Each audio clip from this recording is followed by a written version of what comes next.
bulletin sur Fraternité FM. Mesdames, Messieurs, bonjour. À la une de l'actualité au plan national. Ce jour, la Sénat forme ses agents électoraux en vue des élections communales et législatives du 11 janvier prochain. Objectif, garantir un processus électoral crédible, professionnel et apaisé. Pendant ce temps, nouvelles routes, sécurité renforcée, mais des tracasseries routières. Bref, l'année 2025 qui vient de s'achever aura été une année de grandes avancées, mais aussi des défis persistants dans le secteur du transport interurbain. Soumis à un exercice de bilan, le secrétaire général adjoint de l'Union nationale des conducteurs du Bénin se félicite des avancées et fait des projections pour l'année nouvelle. Issa Chabigounou sera dans ce bulletin d'information. À suivre d'autres nouvelles informations africaines et sportives. Bienvenue à chacun et à tous. À quelques jours des élections couplées législatives et communales du 11 janvier 2026, la Commission électorale nationale autonome Sénat intensifie les préparatifs. Du 2 au 9 janvier, une vaste session de formation est organisée sur l'ensemble sur toute l'étendue du territoire national au profit des coordonnateurs d'arrondissement ou de zone, de leurs assistants et des points focaux communaux afin de garantir un bon déroulement du scrutin. En prélude à cette tournée nationale de formation, la Sénat a organisé une séance de briefing à l'intention des formateurs des agents électoraux afin d'harmoniser les modules de formation. Les échanges ont porté sur les rôles et responsabilités des agents, les infractions et sanctions électorales, le remplissage des documents de vote, la transmission électronique des résultats ainsi que la protection des données personnelles. À travers cette initiative, la Sénat entend renforcer la transparence, la crédibilité et la fiabilité du processus électoral en vue d'un scrutin apaisé et bien organisé. Je l'annonçais dans les titres de ce bulletin, un réseau routier qui ne cesse de s'améliorer, mais des tracasseries policières toujours au rendez-vous. L'année 2025 qui vient de s'achever aura été marquée par plusieurs avancées, mais aussi des défis persistants dans le secteur des conducteurs de taxis interurbains. C'est en résumé le bilan que dresse le secrétaire général adjoint de l'Union nationale des conducteurs du Bénin, UNACOB, pour les 12 derniers mois. Pour celui qui est aussi le président de la gare routière de Guéma à Parakou, le secteur se développe à un rythme satisfaisant, même s'il existe encore des difficultés à résoudre, des avancées qu'il met à l'actif du gouvernement. Issa Chabigounou. Je vais d'abord remercier le gouvernement de son excellence, le président Patrice Talon, parce qu'aujourd'hui, le secteur de transport, nous avons des routes bien construites. Ce n'est pas encore fini, mais il y a quand même beaucoup qui a été fait. Les routes sont bien faites et solides. Et le second volet, il n'y a plus de braquage sur les routes. Et ça là, vraiment, nous sommes très contents. Et nous avons été confrontés dans l'année 2025 par la tracasserie policière sur les chargements opaques, les chargements hors gabarit. En tout cas, beaucoup de tracasseries au niveau de notre secteur. Et nous avons quand même plaidé au niveau des autorités. C'est vrai, nous avons aussi des brebis galeuses dans notre secteur. Et de l'autre côté, des agents aussi, des agents de la police républicaine qui exagèrent, s'ils font le zèle au niveau de nos conducteurs. Tout ça, il y a cette situation, nous rapprochons des responsables, hauts responsables de la police républicaine pour quand même trouver des solutions.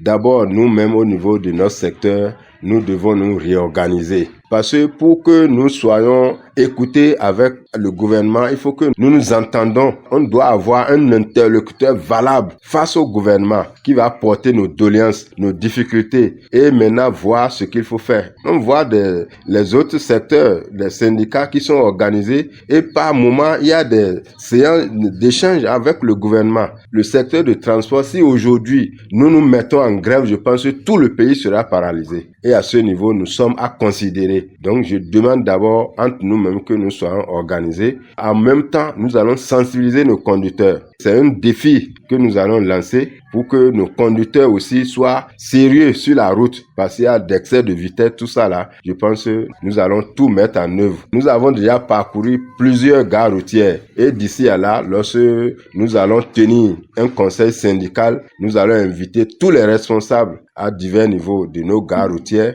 pour une sensibilisation et pour une prise de conscience. Une note de santé dans ce bulletin de l'information. Le mois d'octobre est terminé, mais le cancer du sein, on en parle toujours. Ce cancer est en effet le cancer qui sévit le plus chez la femme en Afrique subsaharienne. Et pour son traitement, beaucoup font recourir à la médecine traditionnelle, une méthode que ne conseille pas forcément le docteur Moussa Ayedou, mais si ce traitement doit s'imposer, le biologiste médical recommande de toujours l'associer à la médecine moderne. Ça finit toujours mal.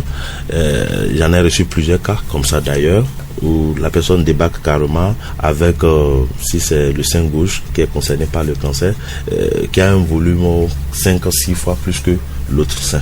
Vous voyez, parfois avec la présence déjà d'une plaie, parce que ces plantes qu'on applique sur le sein finissent par créer une plaie qui n'est pas vraiment intéressante à voir, mais lorsqu'on les reçoit, on fait c'est-à-dire qu'on reprend tout depuis le début, échographie mammaire, mammographie, biopsie, d'accord, pour examiner anatomopathologique, pour pouvoir savoir, d'accord, ce qui se passe et le type de traitement. Je pense que ces radithérapeutes aussi doivent aider la population à comprendre un certain nombre de choses. On ne refuse pas le traitement traditionnel. C'est plus ou moins parfois, comme moi je le dis, notre identité.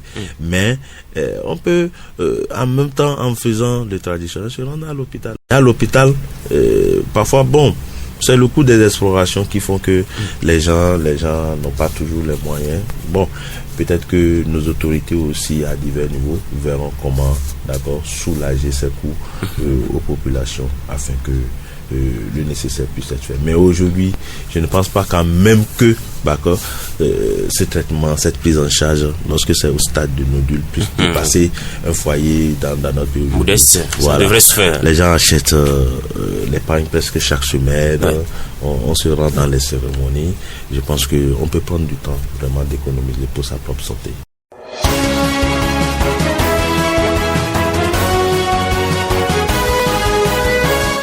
Anissé Dimadia, bonjour. Bonjour Massourat. En République démocratique du Congo, Kinshasa exige une nouvelle fois le retrait de l'AFC M23 de la ville d'Ouvira. Le gouvernement dénonce la poursuite de l'occupation illégale de certaines parties de son territoire par les forces rwandaises. Dans un communiqué publié mercredi 31 décembre, Kinshasa dénonce, je cite, l'extension progressive des zones occupées dans l'est du pays, notamment à Uvira et dans ses environs, avec une avancée vers le sud. Fin de citation. Dans cette déclaration, le gouvernement congolais remet une nouvelle fois en cause le retrait unilatéral annoncé par le groupe armé d'Uvira et continue de demander le départ de l'AFC M23 et de l'armée rwandaise de tous les territoires occupés. Gambie pour poursuivre au moins 7 morts et de nombreux disparus après le naufrage d'un bateau de migrants. Effectivement, au moins 7 personnes migrantes ont trouvé la mort et plusieurs autres sont portées disparues après le naufrage de leur embarcation dans la nuit du 31 décembre. Alors qu'elles tentaient de rejoindre l'Europe par la route migratoire de l'Atlantique, ont annoncé les autorités. Selon le ministère, 96 personnes ont été secourues et reçoivent actuellement des soins médicaux. Parmi elles, 10 sont dans un état grave. Les autorités indiquent par ailleurs que certaines victimes ne sont pas de nationalité gambienne.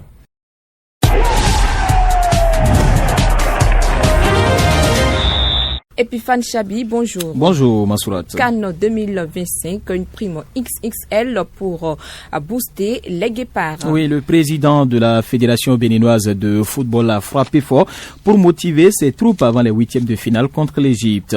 Une prime exceptionnelle de 300 000 €, environ 196,7 millions de francs CFA a été promise aux joueurs en cas de qualification pour les quarts de finale. Cette annonce place les guépards dans des conditions optimales, transformant cet objectif objectifs sportifs en un véritable défi historique, soutenu par un engagement financier sans précédent. L'enjeu est désormais de taille pour le face-à-face crucial contre l'Égypte prévu ce lundi 5 janvier à 16h. Galvanisés par cette motivation supplémentaire, les hommes du sélectionneur Guénotro devront donc livrer une performance héroïque en huitième de finale pour écarter les pharaons. Et parlant toujours de la CAN Maroc 2025, le 11 type de la CAF des phases de groupe. Oui, la CAF, la Confédération africaine qui a dévoilé son 11 type bien sûr de la phase de groupe de la CAN 2025 après cette première grande étape du tournoi au Maroc. Avec comme sélectionneur Eric Shell du Nigeria, la CAF a publié un 11 sur la base d'une tactique de 4-3-3 où figurent deux Marocains, seule nationalité à avoir 2 joueurs dans l'effectif. 3 attaquants, Sadio Mané, Amad Diallo et Riyad Mahrez. Le milieu est composé d'Ademola Lookman du Nigeria, Brahim Diaz du Maroc et de Carlos Baleba du Cameroun. En défense centrale, on retrouve Edmond Tapsoba du Burkina Faso, Axel Touazembe de la République démocratique du Congo. Les 2 latéraux sont Noussaï Mazraoui du Maroc et Ali Abdi de la Tunisie. Le gardien de but est l'Égyptien Mohamed El Chenaoui, une composition qui ressemble donc à 60% à l'équipe type de ces phases de groupe dévoilées par plusieurs autres rédactions. Voilà qui vient mettre un terme à ce bulletin de l'information que j'ai eu le plaisir de vous présenter. Merci de l'avoir suivi. Très bonne et heureuse année 2026 à vous, chers téléspectateurs. D'ici là, portez-vous bien.